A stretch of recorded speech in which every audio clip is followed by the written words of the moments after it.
और दूसरी सबसे बड़ी बात है कि कर्मा के लिए तो हम विचार कर ही रहे हैं, कहीं ना कहीं एक विचार हम और भी जरूर करें। मुझे लगता है कि वो हम सबको करना चाहिए। आज हम जो कर रहे हैं उसमें एक और चीज सामने निकल के प्रतिदिन आ रही है कि हमें कर्ता होने का अभिमान भी बहुत हो रहा है। ये दम्भ हो रहा है, ये घमंड हो रहा है कि मैं कर रहा हूं, मैंने कर दिया, मैंने फला के लिए ये सब कर दिया, मैंने वो कर दिया, मैंने यूं कर दिया, मैं ये ना करता तो वो ना होता।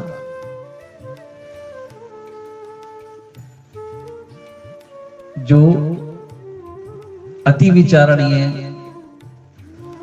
बात है, सोचने की बात है। शायद इसे भी आप एक सच्ची घटना कथा के माध्यम से, कहानी के माध्यम से समझ पाएंगे। विचार करिएगा, गौर करिएगा। एक बहुत समृद्ध राज्य के राजा के यहां सब कुछ था, भोग विलासिता, भव्यता। उसकी प्रजा बहुत सुखी थी, राज्य बहुत सुखी था, बहुत समृद्ध था। उसके परिवार में एक उसकी रानी और 4 उसकी राजकुमारियां थी, 4 बेटियां थी। उस राजा का दरबार जब भी लगता था तो प्रजाजन आकर के कहते थे, महाराज आपकी कृपा से हमें अन्न की प्राप्ति हुई, आपकी सदा जय हो। हे महाराज आपकी कृपा से हमें धन की प्राप्ति हुई, आपकी सदा जय हो। महाराज आपकी कृपा से हमें वस्त्र की प्राप्ति हुई, आपकी सदा जय हो। इस प्रकार की प्रतिदिन जब सभा में प्रजाजन आकर के बोलते थे तो वो और ज्यादा अभिमान में उसको सुन के अपनी छाती चौड़ी कर लेता था कि देखो मेरी प्रजा मेरी जय जयकार कर रही है, मेरे लोग मेरी जय जयकार कर रहे हैं, मैं कर रहा हूं उनके लिए। अब राजमहल में राजकुमारियों का पालन पोषण भी बहुत राजसी ठाठ बाट से हो रहा था, मगर जो सबसे छोटी राजकुमारी थी वो प्रतिदिन मंदिर में सुबह शाम नियम पूर्वक भगवान का भजन चिंतन करती थी, उनका शुक्र करती थी। प्रभु से आज की मंगल कामना, कल के लिए मंगल कामना करती थी। राजा भी ये चीजें देख रहा था। एक दिन राज दरबार में सभी सभापति थे, उस सभा में जो प्रजाजन आकर के राजा की जय जयकार कर रहे थे, तो राजा के मन में एक विचार हुआ, क्यों ना आज मैं मेरे परिजनों को जो सभा में उपस्थित है उनसे भी एक बात इन सभी के सम्मुख रखता हूं। उसने रानी से कहा, रानी तुम किसका दिया खाती हो, बताओ। रानी ने कहा, मैं तो आपका दिया खाती हूं, आपकी सदा जय हो। रानी के इस उत्तर के बाद जब बड़ी बेटी की बारी आई तो उसने भी कहा, पिताजी मैं तो आपका दिया खाती हूं, आपकी सदा जय हो। फिर दूसरी बेटी की बारी आई, उसने भी यही कहा, पिताजी मैं आपका दिया खाती हूं, आपकी सदा जय हो। फिर तीसरी की बारी आई तो उसने भी कहा कि दोनों बहनों ने पिताजी का नाम लिया है, तो उसने भी कहा, पिताजी मैं आपका दिया खाती हूं, आपकी सदा जय हो। अब जब चौथी की बारी आई तो उसने बड़े विनम्र भाव से पिता को प्रणाम किया, दोनों हाथ जोड़ करके सभी सभा में उपस्थित सभाजनों को प्रणाम किया और बड़ी ही शालीनता से उसने हाथ जोड़ करके कहा, हे पिताजी मैं उस परम पिता परमात्मा का दिया खाती हूं, उसी का दिया पहनती हूं, उसका शुक्र है। अब आप विचार कीजिएगा, हे पिताजी मैं उस परमपिता परमात्मा का दिया खाती हूँ, उसी का दिया पहनती हूँ, उसका बहुत बहुत बहुत शुक्र है।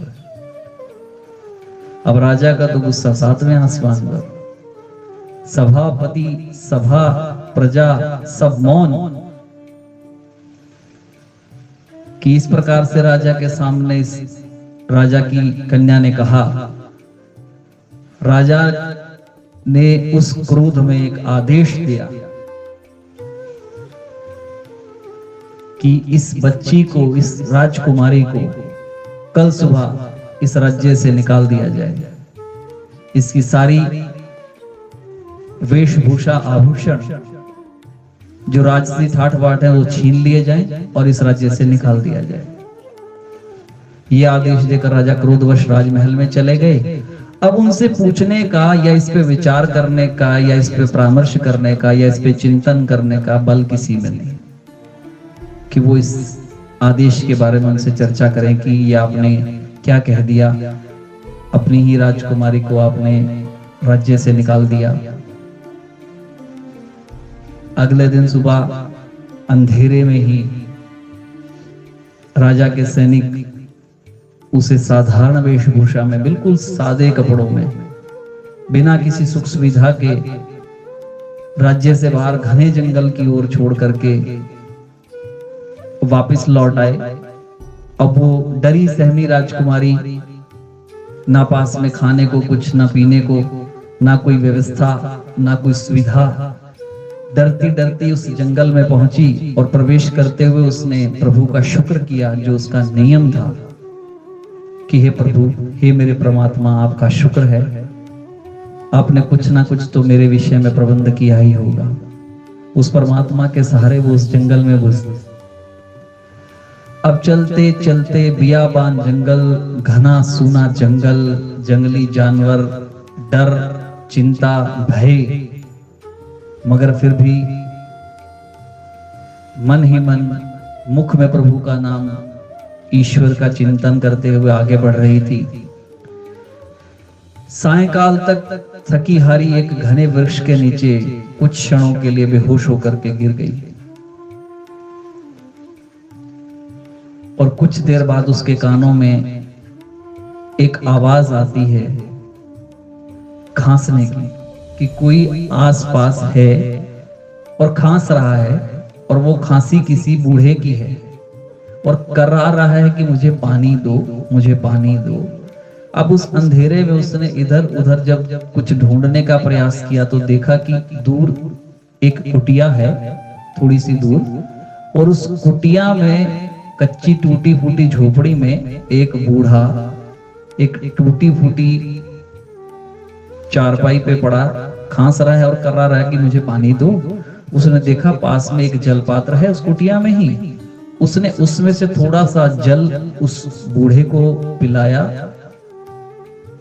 और वो लेट गया और उसने कहा कि तुम कौन हो और तुम भी यहाँ रुकना चाहो तो रुक सकती हो इस घने जंगल में, इस कुटिया में, और ये पानी पी सकती हो।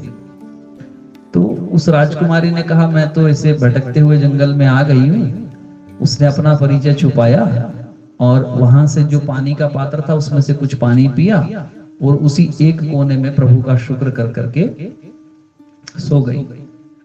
अगले दिन सुबह उठते ही वो बूढ़ा उस कन्या से बोला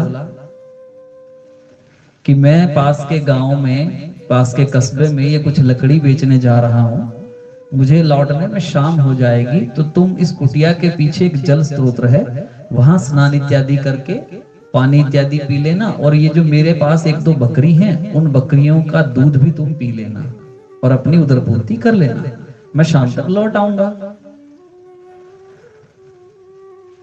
अब उसके जाने के बाद राजकुमारी का तो एक ही नियम, नदी के तट पे गई, देखा स्वच्छ निर्मल जल है, उसमें स्नान किया, पीने योग्य जल भरा, प्रभु का चिंतन मनन किया, उसका धन्यवाद किया, ईश्वर का शुक्र किया। कुटिया में लौटी, अब बकरी का दूध निकाला, उसमें से एक भाग उसने बूढ़े के लिए रख दिया कि वो शाम को लौट के आएगा, और एक भाग उसने स्वयं के लिए रख लिया कि इसे मैं पी लेती हूँ। अब उससे जैसे ही वो पीने लगी, उसके अंतर से फिर एक आवाज आती है कि इसका थोड़ा सा भाग मैं बाहर, कुटिया के बाहर किसी के लिए किसी पात्र में डाल के रख देती हूँ, शायद कोई भूखा प्यासा मेरे जैसा भटकता हुआ यहाँ से आए तो उसे भी ये थोड़ा सा दूध मिल जाए और उसका भी पेट भर पाए। तो उसने बाहर एक पात्र में वो थोड़ा सा दूध डाल करके रख दिया। वो बूढ़ा जैसे ही रात को लौटा, शाम को लौटा, उसने अपना वो जो दूध का भाग था वो पिया और वो सो गया। इसी प्रकार राजकुमारी ने भी अपने दूध का भाग पिया और वो सो गई। अब सुबह उठी, जैसे ही वो कुटिया से बाहर निकली और जिस पात्र में उसने दूध रखा था उसने देखा कि वो पात्र खाली है, यानी कि वो दूध कोई पी गया। अब वो दूध कोई पी गया तो वो इधर उधर जब देखने लगी तो उस पात्र के बिल्कुल पास उसे एक मणि, एक बहुत चमकदार मणि जिसे लाल कहते थे, लाल कहते हैं, लाल एक मणि है, वो मणि रखी हुई है जो काफी दुर्लभ और कीमती हुए। अब उसने इधर उधर देखा ये किसकी है, जब कोई नहीं दिखा तो उस मणि रतन को उठा करके, लाल रतन को उठा करके वो कुटिया में आ गई। अब प्रतिदिन उसका यही नियम, प्रभु का शुक्र करना, अपनी उदर पूर्ति का भाग निकालना और बाहर उस पात्र में थोड़ा दूध रखना। ऐसे करते 1 दिन, 2 दिन, 3, 4, 5, 6, 7 दिन तक जब उसने ये ऐसा कार्य किया तो 7 रतन, वो प्रत्येक दिन वो लाल रतन जो है उसे प्राप्त होते रहे। अब उसने उस बूढ़े से कहा, वृद्ध से कहा कि देखिए आप इतनी दूर इस लकड़ी के काम के लिए जाते हैं, फिर कुछ थोड़ा बहुत ही जुटा पाते हैं, इतनी मेहनत आपसे इस अवस्था में नहीं होती है, मैं आपको 2 रतन दे रही हूं, क्यों ना आप इस रतन को ले जाकर के किसी अच्छे जौहरी से इसकी कीमत लेकर के, और यहाँ पहले तो हमें रहने का एक अच्छा स्थान बना लेना चाहिए, उसका प्रबंध हम कर लें। बूढ़े ने उसकी बात मानी, वो 2 रतन लेकर के गया और एक अच्छे जौहरी ने उसको इतनी अच्छी कीमत दी उन 2 रत्नों की कि वो साथ में कीमत के साथ साथ जब लौट रहा था तो वहां निर्माण सामग्री और मजदूरों का प्रबंध भी करके ले आया। और देखते ही देखते एक बहुत ही सुंदर, दिव्य और अत्याधुनिक उस समय का एक महल बना दिया। और उस महल को बनाने के बाद अब रहने का स्थान तो बन गया। तो राजकुमारी ने कहा, उस कन्या ने कहा उस ब्राह्मण से कि मैं तुम्हें 2 रत्न और देती हूं, इसे भी तुम बेच करके और जो धन तुम लाओगे उस कीमत से यहाँ एक बड़ी फैक्ट्री, एक बड़ा कारखाना लकड़ी का लगा लो, यहाँ आसपास के लोगों को रोजगार तो मिलेगा और साथ में हमारा भी काम चलेगा। अब उसे ये बात समझ में आई तो उसने वो 2 रत्न ले जाकर के उस जौहरी को दी। उसने फिर बहुत अच्छी कीमत उसे दी। अब उसने वहां उसी क्षेत्र में एक बड़ा कारखाना लकड़ी का बनवाया और वहां लकड़ी का काम शुरू हुआ और आसपास के लोगों को रोजगार मिलने लगा। उन लोगों की भी उधर पूर्ति शुरू हो गई, उन्हें काम मिलने लग गया, उसे भी आराम मिलने लग गया। अब देखते ही देखते उसकी प्रसिद्धि आसपास फैली, ये चर्चा आसपास के क्षेत्रों में गई और ये चर्चा एक दिन राजमहल तक भी पहुंची। अब राजा तक जब ये बात पहुंची तो राजा ने अपने सैनिकों को भेजकर इस बात की, इसकी सत्यता की पुष्टि करना चाहिए कि क्या ये बात सही है कि आसपास जंगल में, घने जंगल में एक ऐसा महल और एक ऐसा कारखाना। तो उसके सैनिकों ने जब जाकर खोज की तो पता लगा, बोला महाराज जी ये तो सही है महाराज। तो उसने अपने वजीर को भेजा कि जाओ और वहां पता लगाओ कि कौन है इसका मालिक और उसे जाकर के हमारा संदेशा दो कि हमने बुलाया है। वजीर वहां पहुंचा, महल में जाकर के आवाज दी तो जो वो राजकुमारी थी वो एक पर्दे के पीछे से उसने उत्तर दिया कि बोलिए। तो उसने कहा ऐसे ऐसे मैं फला राज्य से आया हूं, वहां के राजा ने यहाँ के जो मालिक हैं उनको बुलाया है। उसने कहा देखिए मैं तो वहां नहीं आ सकती, मैं ही यहाँ की मालिक हूँ। आप अपने राजा को एक संदेश दे दीजिएगा कि उन्हें मिलना है तो वो यहाँ आ जाए, स्वयं आ जाए। और एक शर्त भी रखी कि अगर वो स्वयं यहाँ आए तो अपने परिजनों, अपने परिवार को साथ में जरूर लाएं। उसने ये बात राजा को कही। राजा ने कहा चलो चल के देखना चाहिए। अब वो सुसज्जित रथ पे अपने परिजनों के साथ महल की ओर बढ़ा, और जैसे जैसे महल की ओर बढ़ रहा था, उस महल की सुंदरता से उसकी आंखें चकाचौंध हो रही थी। क्या महल बनवाया है, कितना सुंदर महल है, इतना भव्य महल है, इतना दिव्य महल है।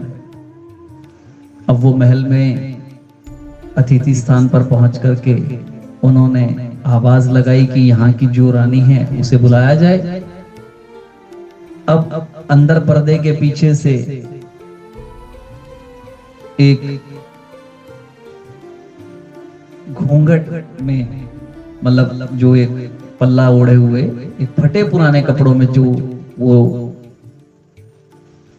राज्य से निकलते समय उसके पास थे, वो वस्त्र उसके पास रखे थे अभी, वो उन कपड़ों में बाहर आई, उन्हें आकर के प्रणाम किया, महाराज की जय हो। अब राजा को लगा कि ये यहाँ की कोई दासी है।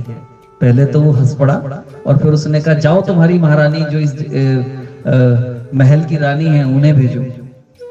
अब उसमें से आवाज, उस घूंघट में से आवाज आई कि वो रानी तो मैं ही हूँ। अब राजा और ज्यादा अचंभित कि इतने फटे पुराने वस्त्रों में ये राजकुमार, ये रानी, इतना भव्य सुंदर महल, इतनी भोग विलासिता, इतना सब कुछ, और ये फटे पुरानों में वस्त्रों में। तब राजा के आग्रह करने पर उस कन्या ने वो घूंघट का जो कपड़ा था वो हटाया और देखा तो राजा हैरान हो गया। अरे ये तो मेरी बेटी है, मेरी राजकुमारी है, जिसे मैंने राज्य निकाला दिया था, राज्य से निकाल दिया था। अब उसके साथ में रानी और वो तीनों बेटियां थी। उन चारों ने जब उसकी ओर निहारा, उसको देखा, तो लगे उसकी आंखों में से आंसू की धारा बहने। तब उस बच्ची ने कहा, उस राजकुमारी ने कहा, पिताजी मैंने आपसे तब भी कहा था और आज भी कहती हूँ कि मैं उसी का दिया खाती हूँ, उसी का दिया पहनती हूँ, और ये सब उसी का दिया हुआ है, मैं उसका शुक्र करती हूँ। अब राजा की आंखें खुली की खुली रह गई और उस शर्मिंदगी से वो नजरें नहीं उठा पाया कि सच में देने वाला परमपिता परमात्मा ही है, हम तो यूं ही कर्ता होने का घमंड पाले बैठे हैं।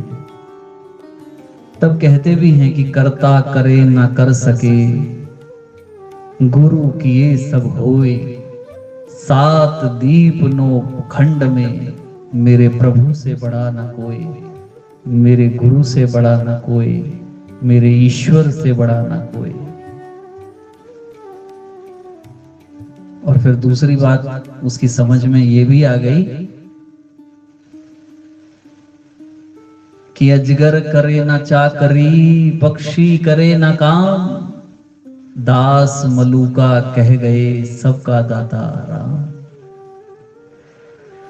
अब कर्मों के लेख से हम इस प्रसंग तक पहुंच चुके हैं। शायद आपको ये दोनों चीजें बहुत सही समझ में आ गई होंगी और उम्मीद करते हैं कि आप इसे मनन कीजिएगा, सोचिएगा, समझिएगा, विचार जरूर कीजिएगा। और इसके बाद अब दो पंक्तियां आपके साथ गुनगुनाने का मन है, इच्छा है, वो आपके साथ।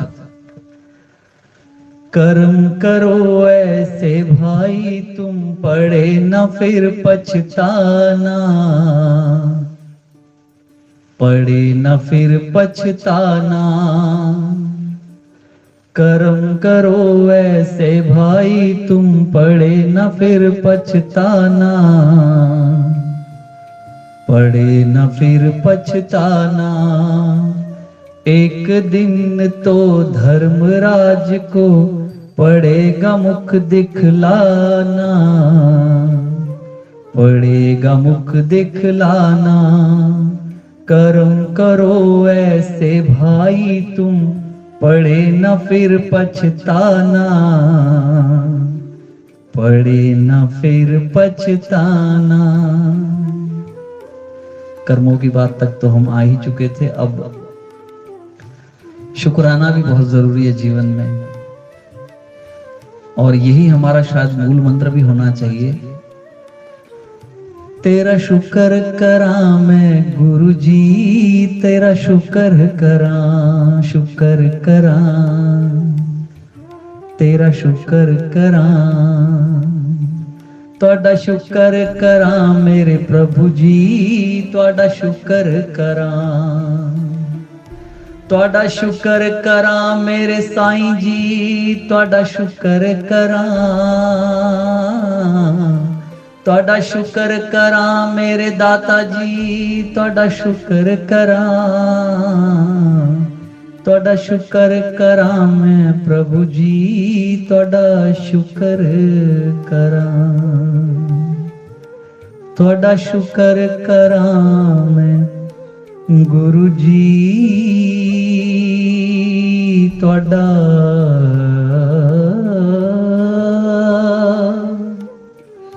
शुक्र करा। आज के लिए इतना ही। सर्वे भवन्तु सुखिना, सर्वे सन्तु निरामया, सर्वे भद्राणि पश्यन्तु मा कश्चित् दुःखभाग् भवेत्।